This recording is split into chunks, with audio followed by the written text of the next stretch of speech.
आंब्याकडचं काढा हे राहील हा हा मध्ये झाड उठेल. घनता कमी करा.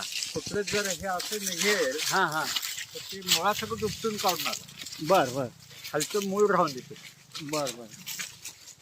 ते यावर्षी त्याची थोडी म्हणजे आंब्याची आणि त्याची दोन्हीची बी छाटणी घ्यायचा विचार आहे. हा हा तशी मागच्या वर्षी त्याची घेतली होती पण जास्त हलकी घेतली होती हा. सीताफळाची.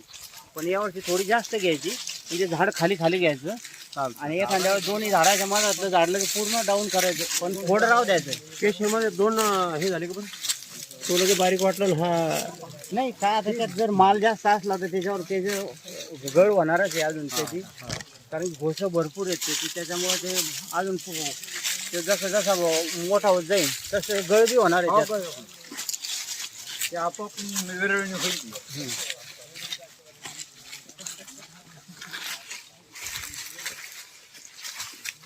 पण ते आंबा लागवडीमध्ये त्याचा आकार मर्यादित ठेवायला पाहिजे. हे एकमेकात मिसळ करत करत ते योग्य आहे का हे. मग आता त्याची छाटणी घेताना एक नाही कधी कधी आता या झाडाची या दोन झाडाच्या मध्यातल्या या झाडाची मशीन नाही एक नाही जास्त छाटणी घेणार आहे असं डोक्यात. हा हा हा याची जास्त घ्यायची कारण की या दोघांना याला परत सूर्यप्रकाशाचा प्रॉब्लेम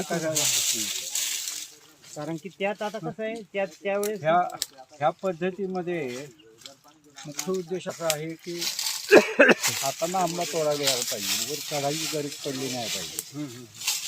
फार फार तरी एखाद्या स्टोलावर वरून आंबा काढता आला पाहिजे. झाडावर तोडून घ्यायला नाही तरी पण मागच्या वर्षी जो माल काढला ना हम्म. मागच्या वर्षी थोड्या तुरळकच झाडावर फक्त मध्ये जायची गरज वाटली. अजून तुमची झाडं सगळी एकमेकाला मिसळलेली नाही हा हा तोपर्यंत ते चालू शकेल.